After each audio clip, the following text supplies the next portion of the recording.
Newsline. Idineklara ang dengue hotspot sa 12 barangay sa Quezon City dahil sa paglobo ng kaso ng nasabing sakita.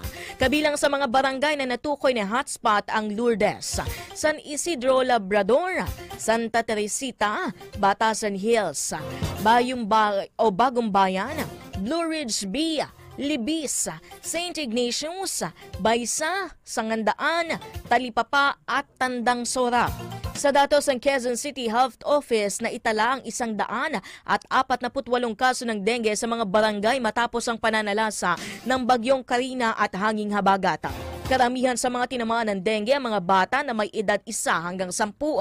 Sa tala ng Department of Health, tumaas ang 33% ang kaso ng dengue ngayong taon kumpara nitong nakaraang taon.